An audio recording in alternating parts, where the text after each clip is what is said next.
네, 오늘 본문 말씀은 누가복음 7장 36절부터 50절까지 보겠습니다. 누가복음 7장 36절부터 50절.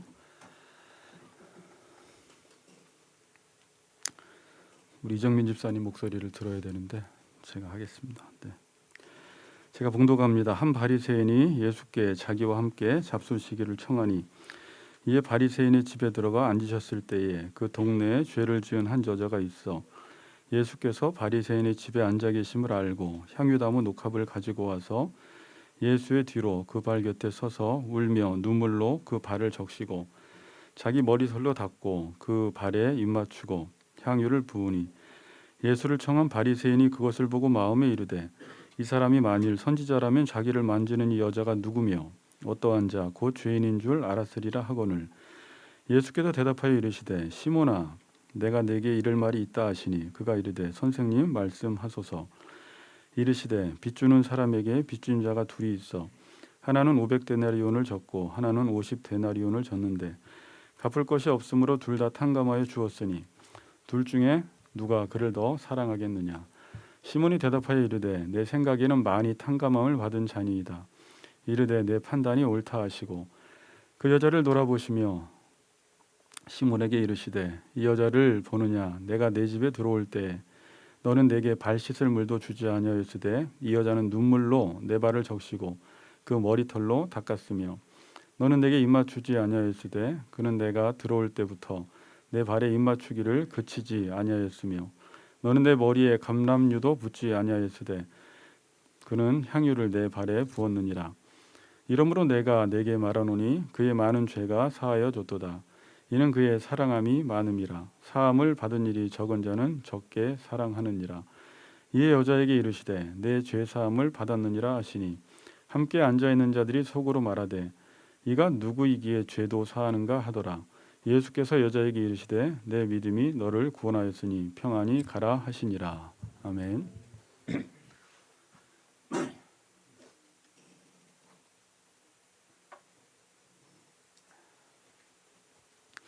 같이 인사합시다.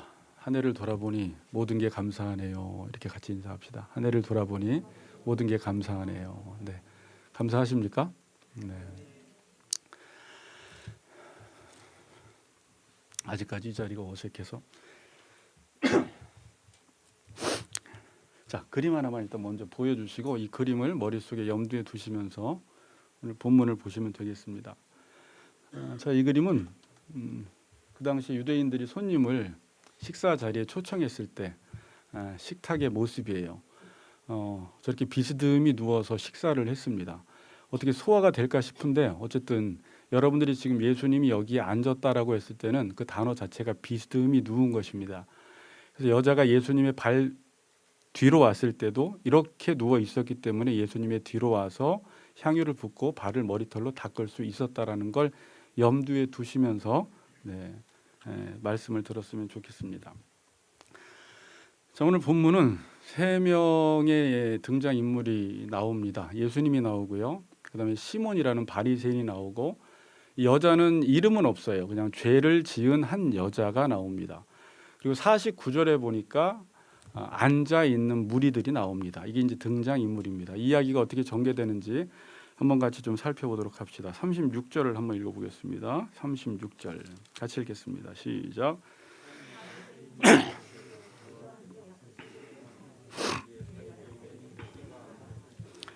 네, 한 바리새인이 예수께 자기와 함께 잡수시기를 청하니 이에 바리새인의 집에 들어가 앉으셨을 때에 제가 본문을 쭉 보다 보니까 이 36절을 이해하는 것이 본문 전체를 이해하는 핵심 키입니다. 자, 한 바리새인이 예수께 자기와 함께 잡수시기를 청하니 본문을 이해하기 위해서는 그 당시 식사 문화를 좀 이해할 필요가 있습니다. 당시 주인이 손님을 초청하면 손님이 샌들을 신고 중동 문화에서 발에 먼지가 많아요. 오염물질이 많기 때문에 그를 집으로 초청하기 전에 물을 떠나요. 손과 발을 씻을 수 있는 물을 떠놓습니다. 그리고 물을 다 떠놓고 손님이 손발을 씻으면 이제 환영의 인사를 합니다.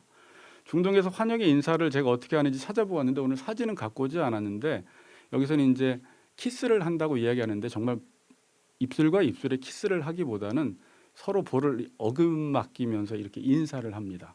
이렇게 인사를 하고 반가운 사람일수록 더 자주 인사를 한다고 합니다. 이 뜻은 내가 당신을 정말 환영합니다라는 뜻입니다.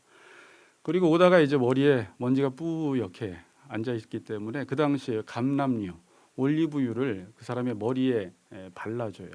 그래서 윤기가 흐르게 해주고 그건 향균 작용도 역할을 하고 또 뭐 심신을 안정되게 해준다고 합니다. 오일 자체가 그렇잖아요. 그래서 이렇게 손님을 접대하는 게 그 당시에 그 식탁 손님을 접대하는 접대 관례였습니다.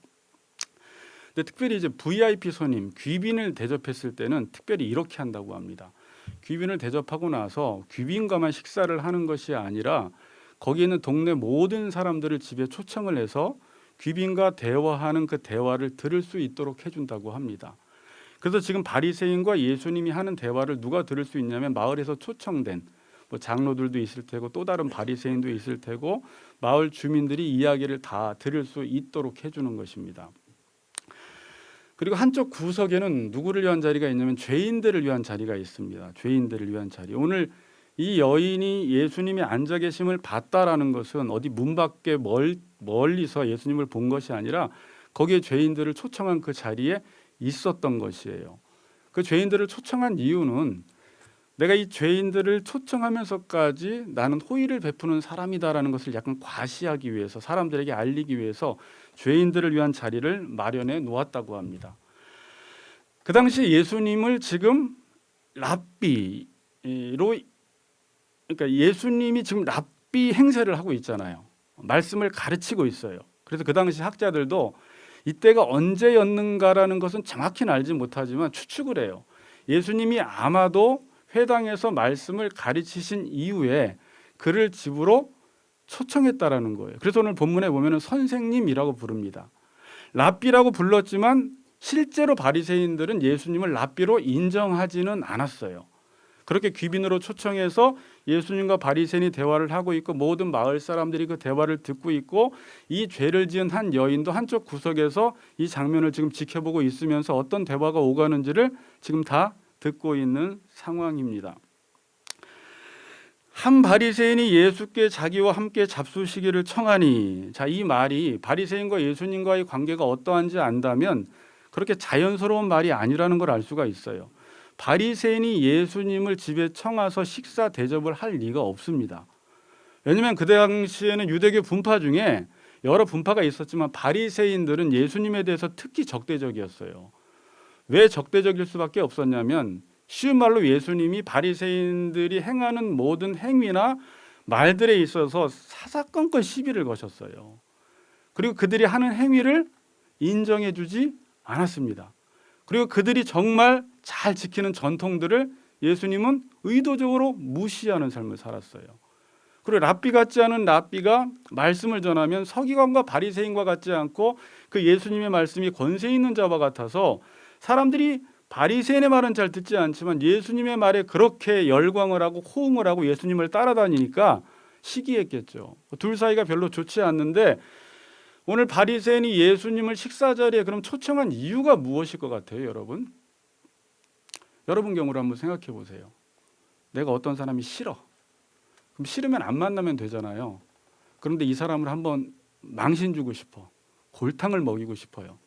그럼 어떤 뭐 계획을 짜겠죠. 그렇겠죠. 그러니까 예수님을 초청한 이유가 뭐예요? 불순한 의도로 초청을 한 거예요. 사람들이 많은 자리에서 예수님에게 모욕을 주고 망신을 주기 위해서 지금 예수님을 초청한 것입니다. 여러분들도 그런 경우 있을 거예요. 저는 여러 가지 우리 아내 이야기도 여러 가지가 떠올리는데 그걸 다 할 수는 없고 사람이 기분 나쁠 때가 있어요. 만약에 어떤 사람이 목사님이 너무 싫어. 그 목사님은 사사건건 시비를 걸어. 그리고 늘 말씀으로 나를 못 살게 해. 그리고 나를 인정해 주지 않아. 그런데 어느 날 한번 목사님을 골탕 먹이고 싶어. 어떻게 하면 좋을까요? 제가 알려드릴게요. 호텔에 초청을 하는 거예요. 호텔에 초청을 해서 모든 사람들은 다 좋은 자리에 앉히는데 한쪽 구석에 앉게 하는 거예요.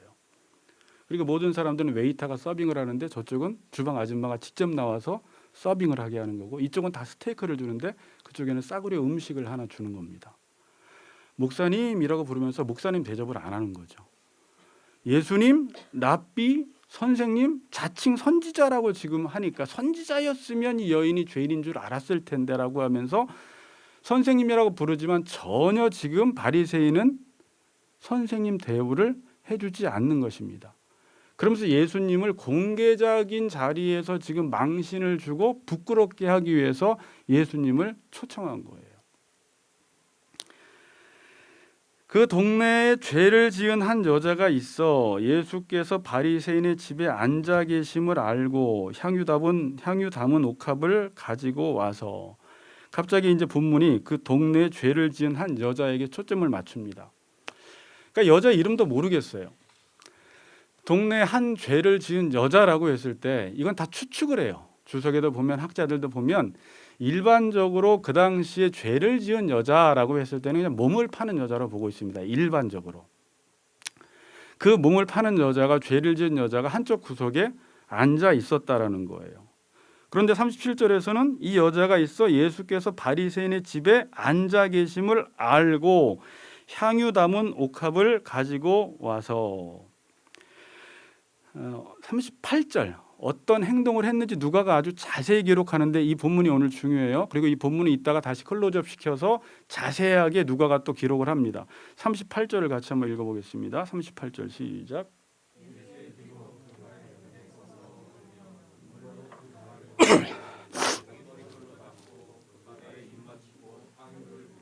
네.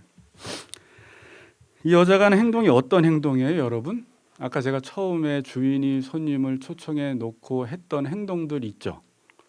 손 씻을 물과 발 씻은 물을 떠나야 되고, 그 다음에 볼에 키스를 하고, 그 다음에 감람류 오일을 머리에 발라주는 행위를 했어야 되는데, 바리새인들이 지금 예수님을 귀빈으로 초청해 놓고 그러한 당연한 식사 예의를 갖췄어요, 안 갖췄어요? 접대 예의를 전혀 갖추지 않았어요. 이 여자가 그걸 보다가 너무 화가 난 거예요. 그리고 나서 이제 앞으로 나와서 예수의 뒤로, 아까 예수님의 발이 뒤쪽에 있겠죠. 비스듬히 누워 계시니까 그 곁에 서서 울며 눈물로 그 발을 적시고 발을 닦아드립니다. 그리고 수건이 없어요. 자기 머리털로 닦고 또 그 발에 입 맞추고 감람류 대신 향유를 그의 머리에 부은 것입니다. 자, 그런데 여기서 이제 한 가지 뒤에 풀어가기 전에, 이 여자가 한쪽 구석에 앉아 있다가 갑자기 이렇게 나와서 예수님에게 행한 이 모든 행위가 어떻게 가능했을까라는 거예요. 그러니까 왜냐하면 본문은 너무 뜬금없이 바리새인이 예수님을 초청했는데 조금 있다가 그 여인이 나와서 이런 행위를 했잖아요. 그럼 분명히 여인과 예수님과의 어떤 관계가 있었을 것이라는 것을 우리는 추측을 할 수가 있겠죠. 네, 그렇겠죠. 그리고 여기서 이제 예수님이 앉아 계심을 알고라고 했을 때 이 기노스코어라는 동사는 깨닫다, 이해하다라는 거예요. 그러니까 이 여인은 예수님을 알고 있었어요. 그러니까 앉아 있는 그 모양만 알고 있는 것이 아니라 예수님을 인격적으로 알고 있었다라는 것입니다. 예수님의 말씀을 들어서 알았든지 아니면 예수님을 직접 만나서 알았든지 어쨌든 예수님을 알고 있었다라는 거예요. 자, 오늘 설교 짧아요. 저 앞에 눈 뜨고, 자, 이제 청년들, 내가 오늘 청년들 재밌게 해주려고 설교 쉽게 했는데 이야기하고 딱 끝나버릴 거예요, 결론이. 그러니까 근데 너무 중요합니다. 한번 잘 들어보세요. 제가 무슨 얘기했어요? 자, 앉아 계신 걸 알고, 그래서 예수님이 누구인지를 알았다라는 것입니다.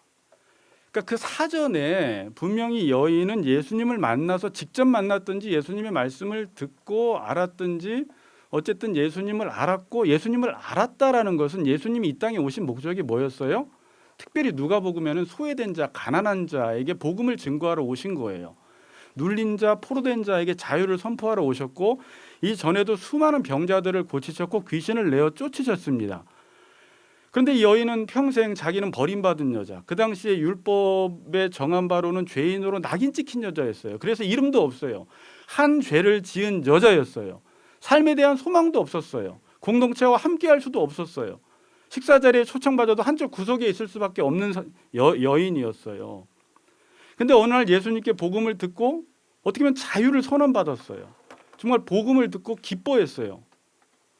그래서 여기서 한 가지 이제 의문이 되는 건, 이것도 이제 학자들마다 의견이 분분한데, 이 여자가 예수님께 찾아와서 이렇게 했던 행위들이 자기가 죄사함 받기 위해서 이러한 행위를 했느냐, 아니면 사전에 예수님으로부터 죄사함을 받았기 때문에 그에 대한 감사의 표현으로 이렇게 향유를 붓고 예수님을 맞이했느냐라는 것이죠. 여러분 어떤 것 같아요?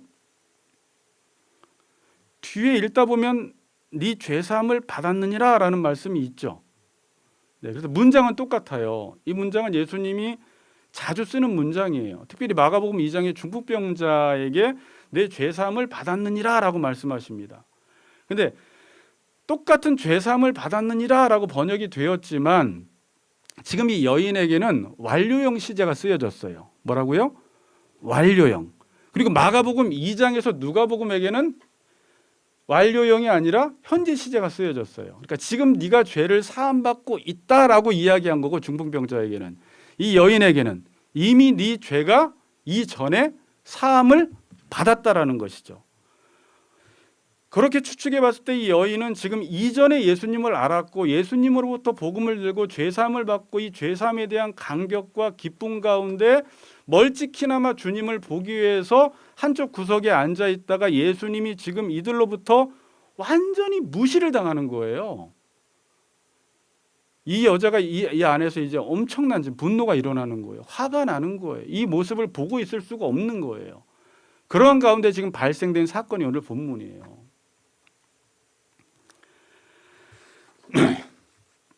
자, 그래서 이 여자는 기회가 되면 예수님께 감사를 표현하기 위해서, 예수님을 보기 위해서 이 자리에 온 것입니다. 그런데 바리새인들은 식사 예의도 갖추지 않아요. 이 여자는 한쪽에서 예수님이 바리새인들로부터 무시당하고 모욕당하는 모습을 지켜본 것입니다. 특별히 여자는 모욕당하는 게 무엇인지 아는 여자예요.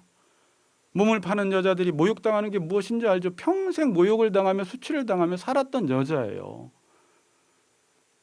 그래서 그 모습을 바라보면서 우는 거예요.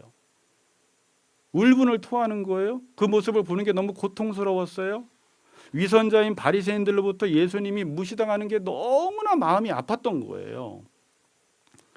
이 모습을 보다가 이 여자는 도무지 이 상황을 보고 있을 수가 없어서 한 행동이 오늘 38절이에요. 38절을 다시 한번 읽어보세요. 한 문장 한 문장 같이 읽겠습니다. 시작.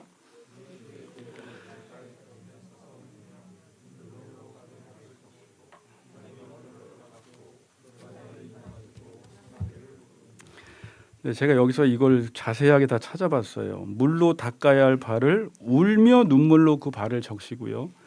수건으로 발을 닦아야 하는데 대신 머리카락으로 발을 닦습니다. 감람유를 머리에 바르면 되는데 1년치 연봉되는 비싼 향유를 예수님의 머리에 붓습니다. 여기서 울며라는 단어는 단순히 우는 것이 아니라 크게 울부짖는 것입니다. 마태복음의 2장에 라마에서 통곡하며 자식을 위해 애곡한다라는 말이 있죠. 자식의 죽음 앞에 애곡하는 그 단어가 이 단어예요. 이 여인이 그렇게 우는 거예요. 그 다음에 울며 그 발을 적십니다. 여기서 적시다라는 단어가 비가 오다라는 단어예요. 그러니까 눈물을 얼마나 많이 흘렸는지 비가 올 정도로 적셨다라는 거예요. 이 단어가 어디 있나 보니까 마태복음 5장 45절에 이같이 한즉 하늘에 계신 너희 아버지의 아들이 되니 이는 하나님이 그 해를 악인과 선인에게 비추시며 비를 의로운 자와 불의한 자에게 내려주심이라. 비를 내려주신다라는 단어예요. 그러니까 눈물이 빗물처럼 쏟아져서 그의 더러운 발을 닦았어요. 여러분 눈물로 발을 닦을 정도면 눈물을 얼만큼 흘려야 될까요? 민정 집사님 많이 우시죠? 더 울어야 돼요. 몇 컵은 나와야지 발을 씻어요. 아니면 눈물로 발 못 씻습니다. 어중간하게 흘렸다가는 발이 더 더러워져요. 그렇겠죠. 그러면 자기 머리털로 닦고 수건 대신에 머리카락으로 발을 닦는 것입니다.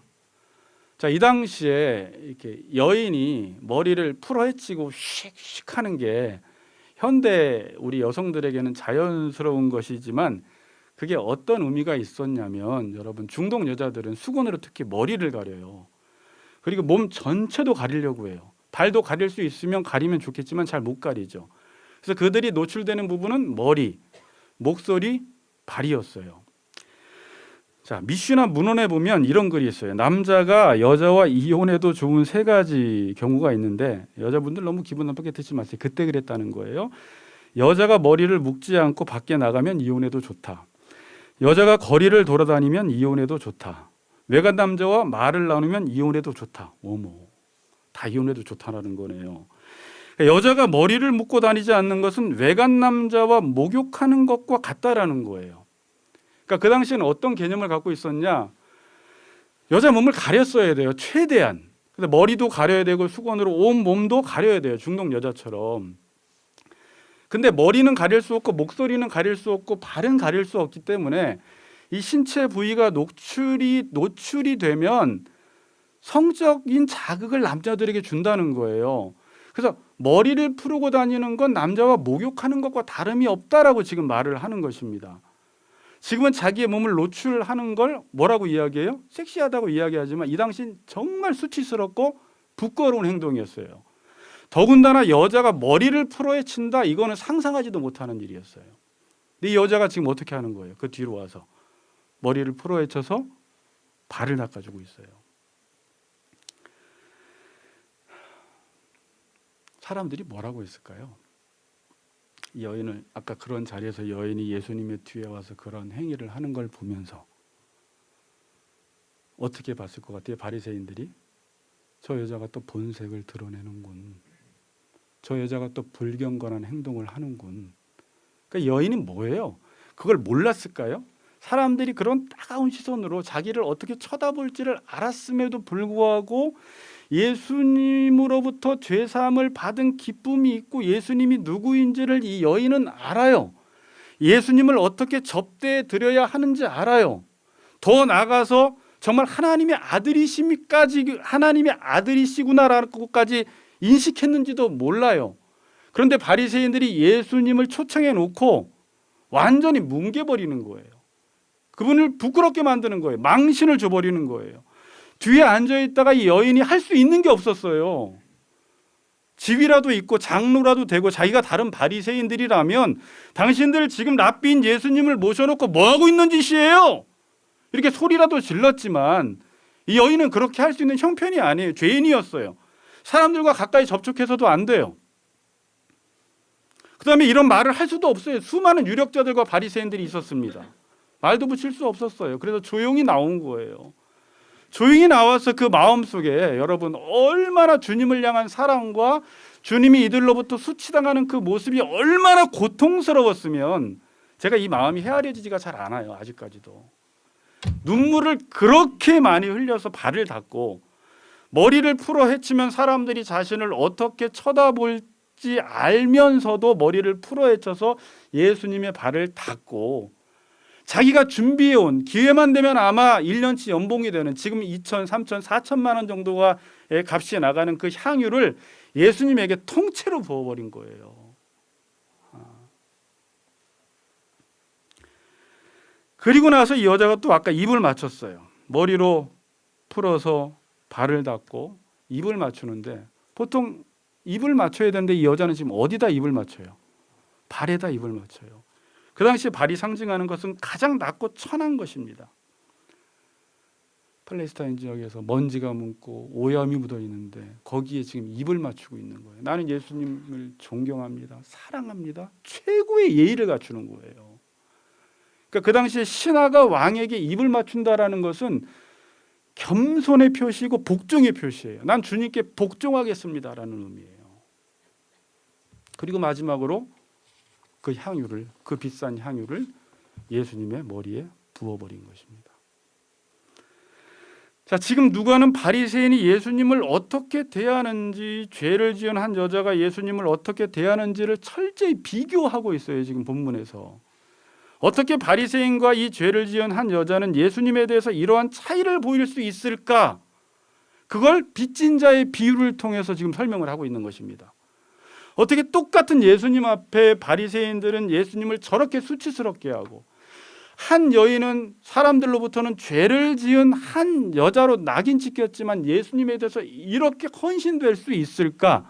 그걸 빚진 자의 비유를 들면서 표현을 하고 마지막 질문을 해요. 누가 더 사랑하느냐라는 거예요. 그럼 빚진 자의 비유는 뭐예요? 돈을 빌려준 자가 있는데 하나는 50데나리온, 하나는 500데나리온이에요. 그럼 둘 다 갚을 길이 없어도 둘 다 탕감해 줬어요. 간단한 이야기예요. 그럼 누가 더 사랑하냐라는 거예요. 그때 바리새인이 시몬이 뭐라고 대답합니까? 많이 탕감받은 사람입니다 라고 다 알죠. 자, 여러분 묵상할 게 많아요. 많이 탕감받은 사람입니다. 네 판단이 옳도다 그래요. 그러니까 바리새인은 자기가 행하는 행위는 보지 못하고 이 비유를 통해서 객관적으로 비유는 너무 기가 막히게 판단을 해버려요. 그러면서 44절에서 47절, 아까 38절에서 그 여인이 예수님께 행한 행위를 누가는 다시 재조명하기 시작합니다. 한번 볼까요? 44절에서 47절. 그 여자를 돌아보시며 시몬에게 이르시되 이 여자를 보느냐? 내가 내 집에 들어올 때 너는 내게 발 씻을 물도 주지 아니하였을 때. 계속 비교를 합니다. 예수님이. 이 여자는 눈물로 내 발을 적시고 그 머리털로 닦았으며 너는 내게 입맞추지 아니하였으되 그는 내가 들어올 때로부터 내 발에 입맞추기를 그치지 아니하였으며 너는 내 머리에 감람유도 붓지 아니하였으되 그는 향유를 내 발에 부었느니라. 이러므로 내가 내게 말하노니 그의 많은 죄가 사하여졌도다. 이는 그의 사랑함이 많음이라.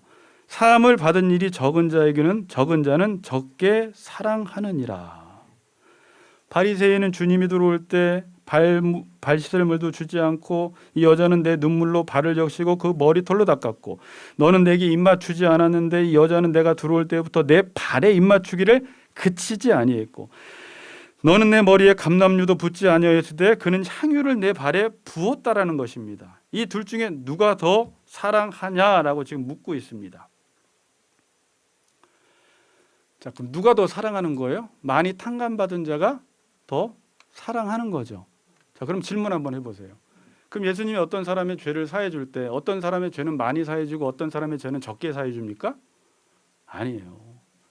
예수님의 죄를 사해 줄 때는 모든 죄를 다 사해 주세요. 근데 어떤 사람이 예수님에 대한 그 헌신과 사랑과 애정이 커요? 많이 탕감받았다라는 말이 뭐예요? 적게 탕감받았다라는 말이 뭐예요? 자기 죄에 대한 그 깊이를 인식한 것만큼 내가 얼마나 큰 죄인이었는지를 아는 사람은 네 죄사함을 받았느니라라고 했을 때 그 죄사함의 기쁨이 엄청나요. 그런데 난 별로 죄인이 아닌데, 그러니까 지금도 그래요. 현대인들도 나는 죄인이 아닌데 예수님이 내 죄를 사했대. 큰 감격이 없는 사람이 있어요. 특별히 어떤 사람들, 바리새인 같은 사람들, 스스로를 의롭다고 생각하는 사람들. 특별히 우리가 신앙생활을 오래 하다 보면 주일날 딴 데 안 가고 교회에 오고 내 돈 딴 데 안 쓰고 헌금 내고 나 다른 사람에게 등쳐먹지 않고 봉사하고 이런 사람들은 늘 점점점 뭐에 빠지기 쉬워요? 자기 의에 빠지기 쉬워요. 나도 모르게. 첫사랑을 잃어버리고 나 같은 죄인 살리신 주은의 놀라와 이건 싹 까먹어버리고 나중에는 자기 의에 빠져서 주님이 나의 죄를 사하셨다라는 그 말을 들어도 아무런 감각과 감격이 없게 될 수 있다라는 거예요. 그러니까 바리새인은 의로운 죄인이고요. 이 여인은 죄인인 죄인이에요. 똑같은 죄인이에요.